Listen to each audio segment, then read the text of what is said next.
So, as many of you know, the BRICS corporations are a fraudulent charter, which means that their charter itself is written with modification grammar, creating a bank fraud scenario against the people of the world. And you have a lot of their macroeconomic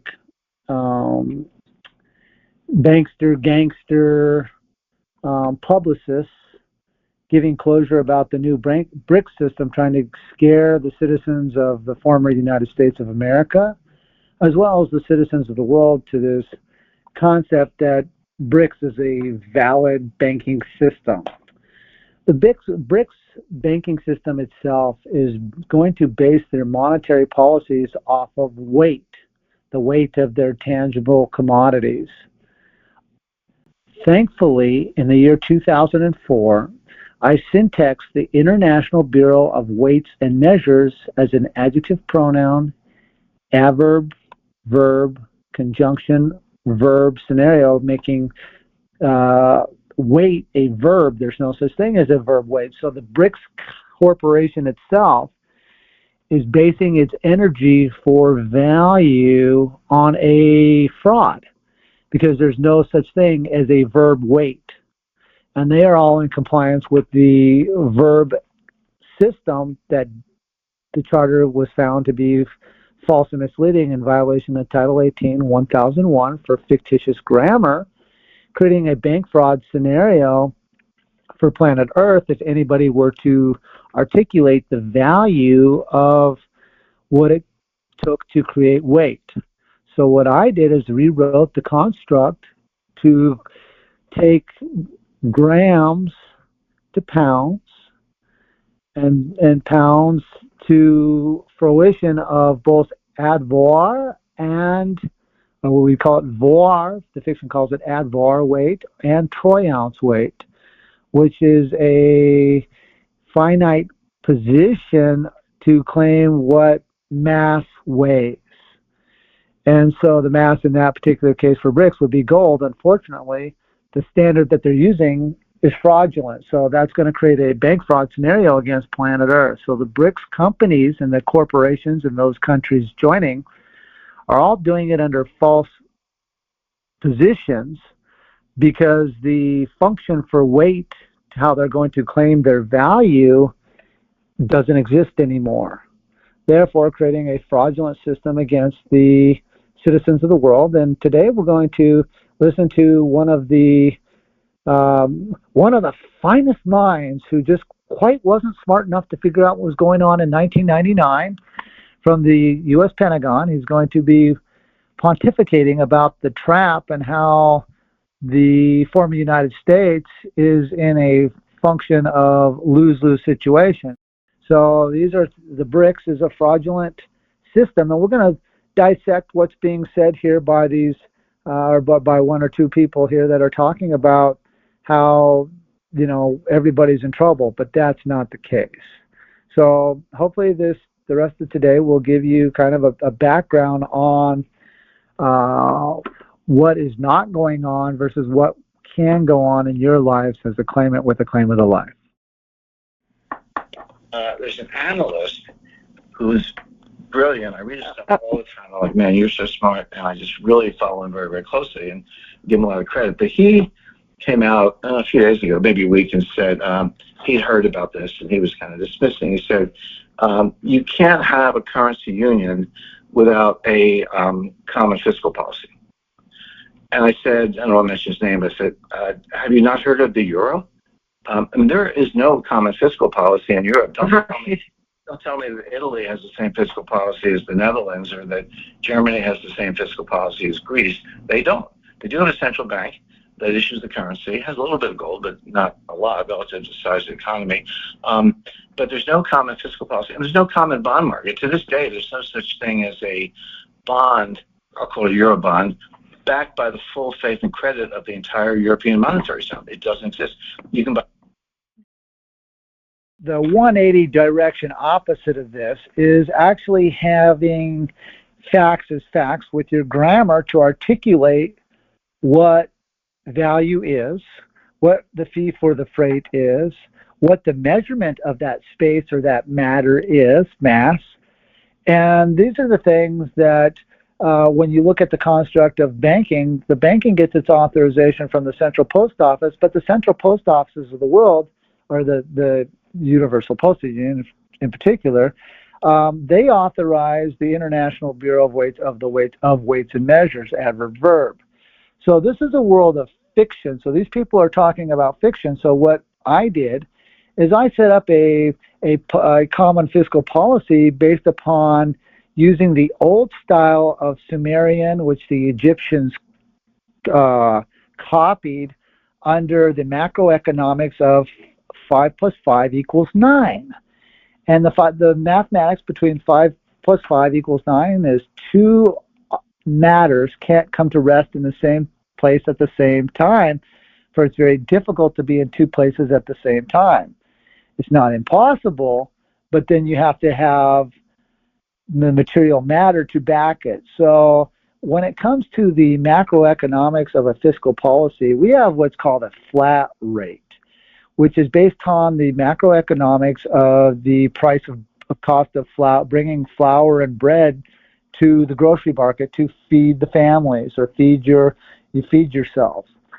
And so there's a math formula that the Sumerians and the Egyptians developed under 5 plus 5 equals 9 that shows what the average cost of bread is over a span of to feed your family for a year, which is supposed to be a flexion on what the cost of actual gold is. Or when that is a flat policy rate that I created in quantum grammar, which the world had never seen before.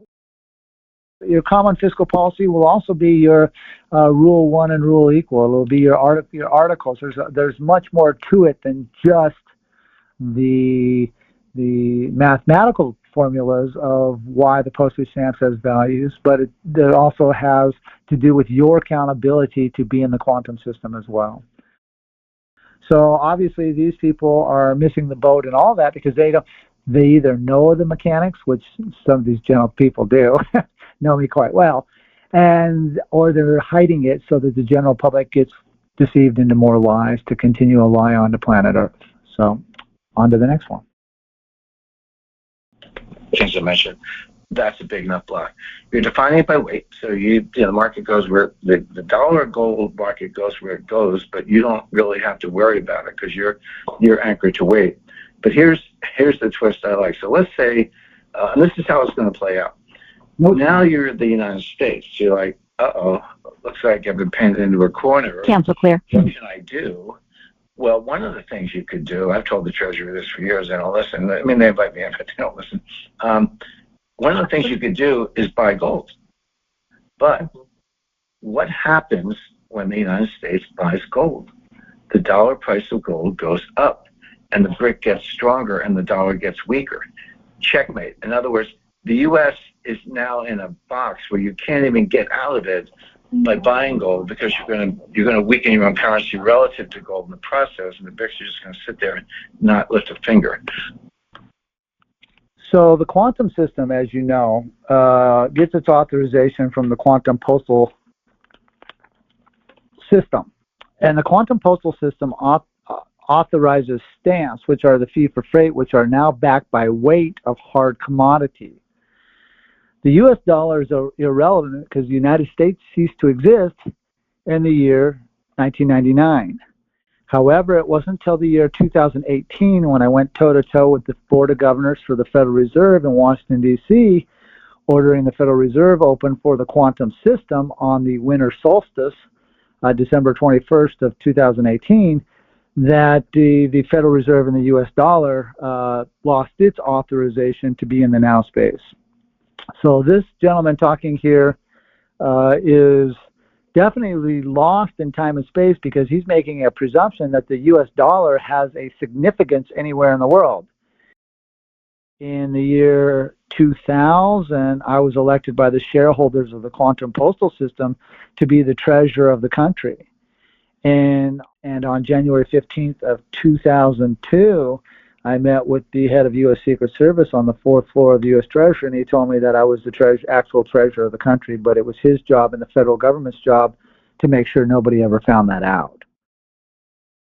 So, you know, it's quite a dichotomy that these people are talking about the U.S. dollar and the U.S. citizens being pegged in some kind of trouble where we are not pegged in any trouble. We have value, we have our claims to the life, and we can state our claims. The beauty of a claim of the life is it gives you a position, if you're in the right system with the claim of the life, to actually state a claim. Whereas if you have a birth certificate, we know that the birth certificate system ended in 1999 and globally around the world in 2001 when I took down the Universal Postal Union. So for fraudulent grammar. So globally, if you have a birth certificate, you're in a pretty rough spot to state a claim.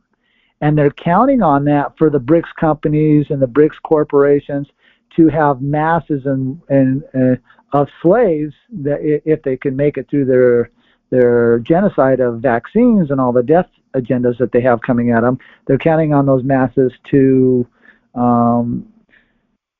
stay in fiction, stay in verb. So we're out educating the people, you know, on a small level. I very value your guys' time to, number one, hear this story, hear about the new system that's been put in place for you, and basically learn how to join it. And, the BRICS, what they've done, this is part of the brilliance, they've opted out of the exchange market. They're like, you know, because normally if the dollar's getting weaker, you're getting stronger. That's bad for exports. It's bad for export-related jobs, etc.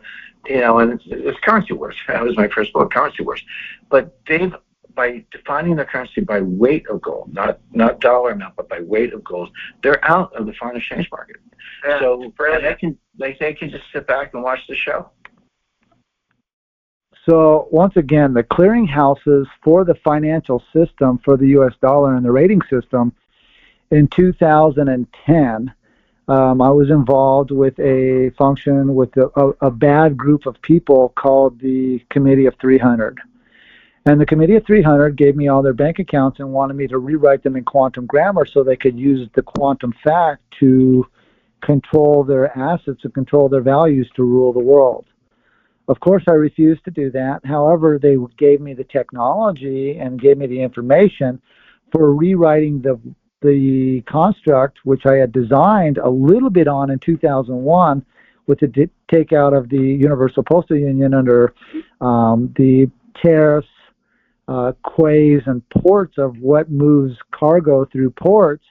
And I re-engineered that to put a flat rating system in to give every claimant and every corporation the same chance of tariff to move tangible matter or tangible cargoes through the ports. It is very clear that these people in their discussion here lack knowledge in that's been set up. Now they know exactly who I am, but they lack knowledge of what's been set up because they're busy covering up this story as hard as they can, making sure the general public does not actually find out that there's a system in place to move goods as an entrepreneur through the ports on a global level at a very cheap level. What we can't get around now, or what I'm having problems getting around, is the cost of fuel because of the war on carbon, or the war on you are the carbon, the war on you and me for the cost of the fuel. So that's one thing that I didn't have into place. But hopefully good scientists move forward with their free energy for movement and move around the fossil fuels, or maintain the fossil fuels, just drop it to a rock bottom rate that everybody can afford. So, and there was one lady, kind of quiet, but very nice lady, and she came up to me afterwards. Oh, because I made a big deal about sourcing. Because if you can't trust the New York Times, the Washington Post, or NBC, or any of that stuff, how do you find out what's going on? I mean, I'm not on the battlefield, I'm not even in London. And it was hard. I mean, I'm good at it, but that was hard. That took months to track down sources and websites and that you could rely on. It wasn't like the Russian Defense Ministry. Now, the Russian Defense Ministry and Joey-John Colin Lester, I don't know if he's on the call or not, but he can give testimony to anybody he talks to that they know they've received my paperwork. At least he knows that, and they were, 500 pages long and articulating this whole quantum banking program. So the Russian Federation itself is a fraudulent organization under fictitious grammar, under the Universal Postal Union's fraudulent regime. However, sourcing, I'd like to talk a little bit about that. So there's a lot of different characters within the quantum or system who think that they're a part of the quantum system or leading the quantum system. And I would not trust their sourcing. If it's not on fortheclaimofthelife.com or lastflagstanding.com, I would hesitate on going outside those guidelines because, number one, the judicial systems of the world are closed because of the martial law, right? So step 7 is a safeguard mechanism for your ship's channels to be in the now space. So we must be a little bit more prepared. I'm seeing a lot of lack of preparation out here where people are getting pulled over or people are thinking that they're going to go talk in a courtroom or this and that when they don't technically have to because courts are closed. So really do a good job on your due diligence and check your sourcing on things before you try to experiment around with other people's things. I hear people trying to use the amicus to file in court. Well, the amicus that we are presenting to the world is not designed for courtrooms. Yes, there are amicuses that can be built to go to court, but court's closed, so you really can't even file the amicus in the courts. Right, so be real cautious on your sourcing because of the martial laws changed the theater. It's a war zone out here.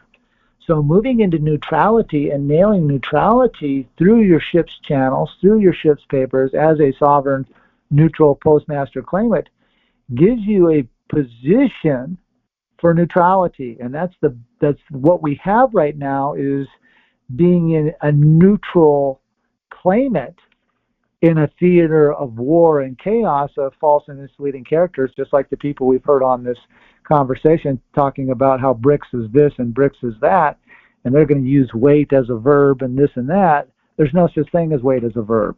But it still comes down to the grammar and people's comprehension on how to articulate grammar and how to position themselves in the now space. So the sourcing that you use, do due diligence. And when you go into business with people, definitely do a better job. Or I mean, me too. We have to really look at the people that were the character and see if we're, we are like-minded, and do a little background check on some of these people you go into business with, because that's part of your sourcing as well. Is be a real good judge of character. What does character mean to you? Think about that.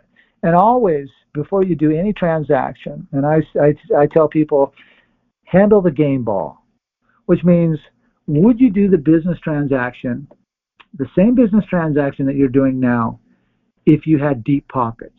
If your pockets were full, would you engage or compromise on anything that you're compromising to engage in business in? Would you compromise on that to do the deal? So keep the game ball in your hand, keep the game ball in your court, and play by your terms, because you have the claims of the life. You have the capacity for the statement of a claim, not a fiction.